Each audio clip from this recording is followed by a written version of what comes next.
Once Simon Heffer has laid the groundwork of the condition of England at the beginning of the 1840s and through to the repeal of the Corn Laws, he feels more confident in his book High Minds to actually give a dissection of 6 different aspects of mind that would rise to prominence in the Victorian era. The first of these is the godly mind. And when he speaks of this, he speaks of church matters, namely the Church of England, and the stresses that it underwent during a similar period to that which we've seen from a political aspect in the Corn Laws. And it's interesting that this is the first of his minds. I mean, the other ones are the doubting mind, the rational mind, the political mind, the progressive mind, and the heroic mind. And they'll be the 6 minds he'll use to carve out a full sense of a Victorian morality over the coming chapters of part 2 of his book. But to stick with the godly mind, it's interesting that he chose it as his first point of departure after laying out the condition of England, because he is still looking at England in this stage as a traditional civilization, i.e. Adorning to the same facets and underpinnings that any pre-industrial civilization would have had. Therefore, the religious worship and the role worship has to play in that society is central. And it's that decoupling of the centrality which has to be the beginning point for understanding Victorian minds. And so he talks about apostasy in the church. So Protestantism underpinned the making of Britain. It was key to its identity and the role it played in the world history. The monarch was supreme governor of the Church of England, and at the prestigious universities such as Oxford and Cambridge, fellows needed to sign the 39 Articles, the articles equivalent to how you are a faithful member of the Church of England. To agree with these 39 Articles. The Church was vital to adding cohesion to the state and the belief to its people, and had been since the ruptures of the 16th and 17th centuries. The 39 Articles, you see, they're designed not just to stem papism, but also you have to understand dissenters from the other side, such as Methodists, Baptists, Unitarians, and the like. So really, it's no longer simply 39 Articles which stem from a hatred of all things papist, which you would have seen before the development of the Methodists and so on in the 18th century, but now it's a centralized set of articles fighting battles on both sides. By the 1840s, the ultimate linkage of Protestantism to the health of the nation had begun to take its dent. Of course, we've already expressed through our look at the character of Robert Peel the passing of the 1829 Catholic Relief Act, and this is central to the beginning of the underpinning. Catholicism, considered before 1829 as un-British, foreign, it was beginning to make inroads, largely as a political result of incorporating Ireland into the Union. From the other side, Enlightenment ideas and industrial mobilization had led to the increasing sense of secularism, something already nascent in the established church by virtue of the Glorious Revolution settlement, but now gathering much further pace. You can think of it like the steam engine itself churning along and gathering pace on the rail tracks laid before it by the revolution. Both extremes then, secularism, papism, felt they could wrestle the ailing body of belief that was the Anglican Church and bridge it closer to their own idealized vision of a Britain. But as Heffer has pointed out, by making the godly mind his first such mind, to tamper with the church is to tamper with the social order. It's to tamper with the kernel of the way of life of the people, from top to bottom. And we'll go through the sense of the godly mind throughout the classes in this chapter. Secularism made you anonymous to the world, and Catholicism made you foreign, ultimately. That's still the Britain that we're inhabiting here. There's also some church-building acts that existed before this period we're looking at. These are the acts of 1818 and 1824, that already the state was seeking to combat this shifting of masses into the cities, which Basically, it simply could not provide enough churches. The churches and the set of the Holy Sees, or the Anglican sees around Britain in this time, were still reflective of an agricultural land and not adjusted to the industrial reality. So although wavering Anglicanism was still strong, it was still there in the minds of those who stalked the halls of Westminster, certainly going into the 1840s. A skepticism as expressed in John Stuart Mill's On Liberty or his Subjugation of Women, that could be rebuffed by a theologically minded person of Gladstone even as late as 1859. Should Christianity then be abolished, you had people like Gladstone, he believed the following would occur, and Gladstone had 6 adversarial outcomes that would happen from the abolition of Christianity. The first is that he believed that there would become gladiatorial shows. Effectively, you can think of this as the prime sports ball match on the Sunday to distract the masses. The gladiatorial show would replace the actual going of people to the church. He believed even human sacrifices may return as a point of extremity. You would have polygamy and the dissolution of the family. You would have indecent exposure of children. That the church was a bedrock against nascent paedophilia.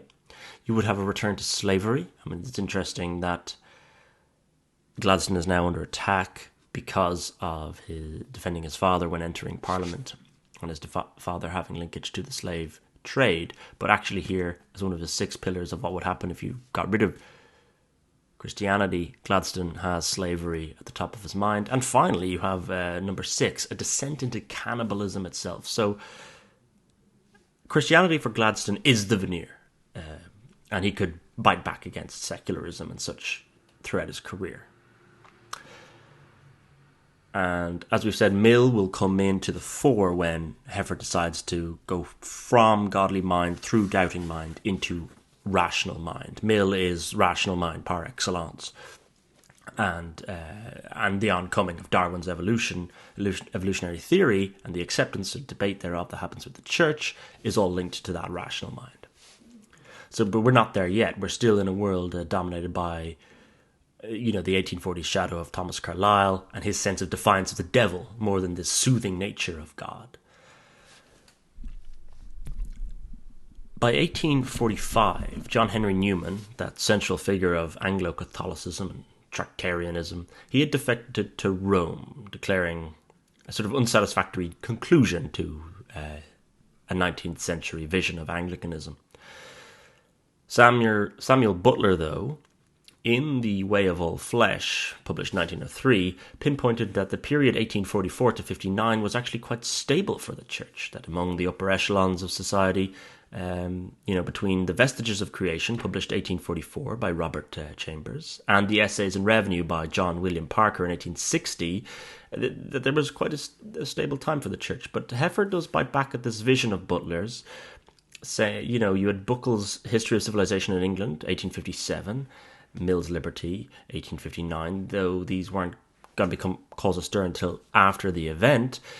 By 1854, Elizabeth Gaskell, that disciple of Carlyle, was writing in North and South characters such as Mr. Hale, who resigns his Anglican ministry because of doubts, and he had experienced working class hell second-hand, by the tales of those coming to him for confession. The working class losing their faith, losing their sense of class order as well as they have to move into the factories, and the depravity that they see through. I think Mr. Hale has to deal with a working class man coming to him whose 19-year-old daughter has just died, and so it's genuine severe doubt caused by the suffering of the age.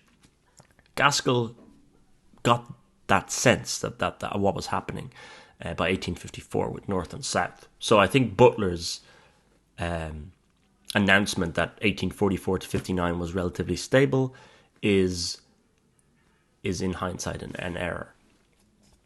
Heffer is also keen then to move straight from this sense of the time to what actually went wrong. And he starts with failure at the top. I mean, he begun the whole book by talking to us about Dr. Thomas Arnold and is setting up the School of Rugby. So Heffer's always interested in failure at the top. Then he brings in the rising middle as a sense of disgruntlement, and then he looks at the lower orders and actually on the ground for the average man what the experience was.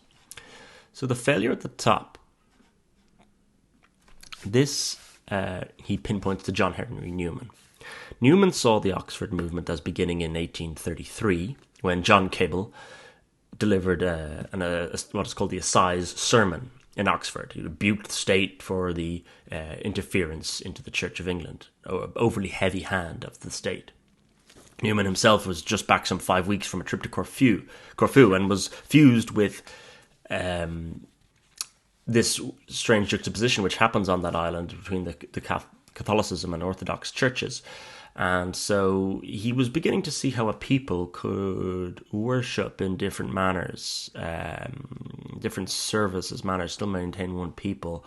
And he wanted to, I think, branch out a reformed branch of the Church of England that would be more acceptable with his own vision.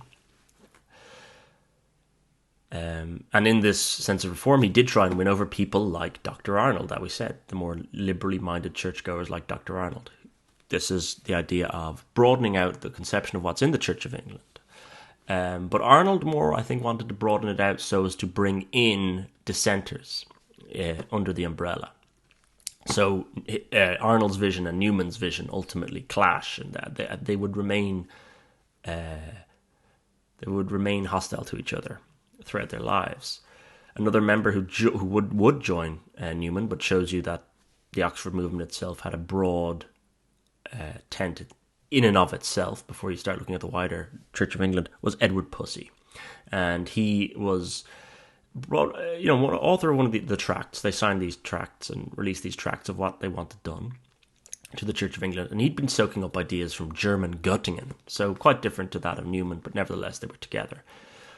The ultimate tract is number 90, and this was written by Newman in 1841. So you have 8 years of this gathering culture, and in which he said Anglicans could adhere to Catholic doctrine except for recognising the Pope's supremacy. So basically an entire Catholic service without a recognition of the Pope's supremacy. Gladstone simply called this ominous. Hurrell Froude, who was also amongst the Tractarians, in his Remains stated that we are Catholics without papacy and Church of England men without Protestantism. So they didn't like the iconoclasm of Protestantism. They didn't like the fact it was quite a bare bones structure. And the service of the Church of England they wanted expressed and fleshed out. This could have worked. I'm not entirely against this vision, but Newman does strike one as ultimately a showman and too obstinate to be agreed with. It was his vision or no vision. Heffer's keen to start with this Oxford movement, this failure of this leadership, Newman, to reconcile his differences with the church as the key destabilising moment. This sort of inevitable rejoining of Newman to the Roman Catholicism in 1845 is... It's sort of like if he wanted to defect, he should have just defected. Instead, he caused a rage for 12 years amongst the Church of England, fracturing of its sense of self, and then ultimately only ended up defecting anyway. And then, because of this sort of hurricane that he had descended on the Church of England during these years, 1833 to 45, Heffer's keen to say, out of this, the mid-Victorian intellectuals par excellence, Arthur Hugh Clough, Anthony Froude, Matthew Arnold, all have an underpinning of doubt. Matthew Arnold even, of course, being Dr. Arnold's son. So they're swimming in the doubt caused by this. So Newman corresponds to the upper class destabilisation. The mass movement of people and the changing working conditions of the factories uprooting the lower, and then you have a middle increasingly pushing for a sense of secularism, or the nascent idea of it at least.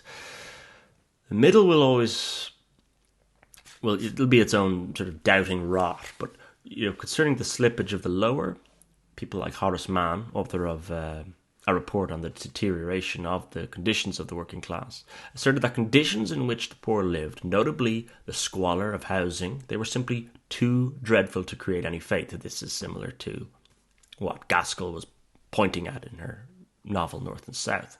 The church-going for the lower classes was seen as a luxury.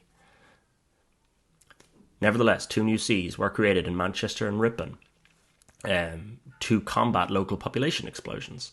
And the established church remained socially exclusive in terms of its clergy, though, throughout this time. So they were releasing new sees, but who was, as Carlyle says, you can put men in red coats. You need people to fill these divisions you create. And so there's a sense here that the established church is building churches, it's creating new sees, but it's not filling them with the right caliber of men. The men themselves were coming from the destabilising atmosphere of Oxford and Cambridge, like we said, not from some sort of theological college, which would have given a greater cement to the position.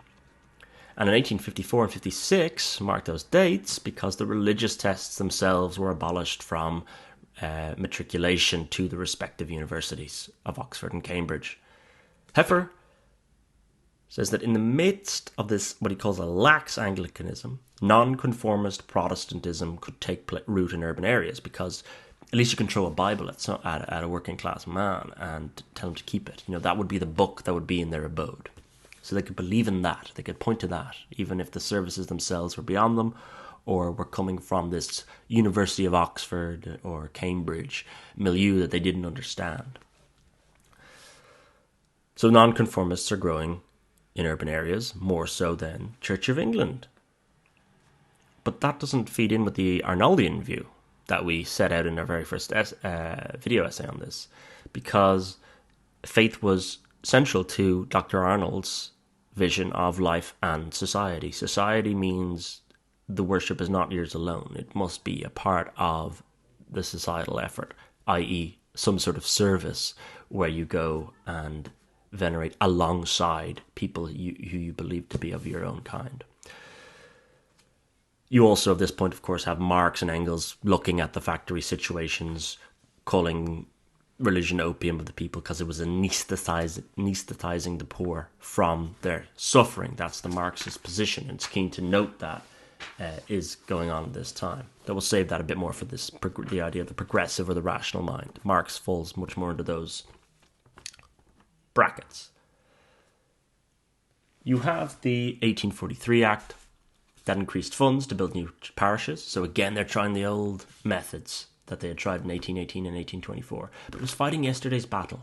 Yes, 2,859 churches built between 1841 and 1870, says Heffer.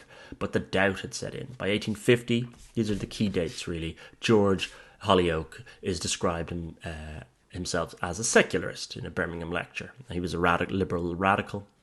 1860, T.H. Huxley then uses the term agnostic. So 10 years apart, we're seeing secularism come in, we're seeing agnosticism come in.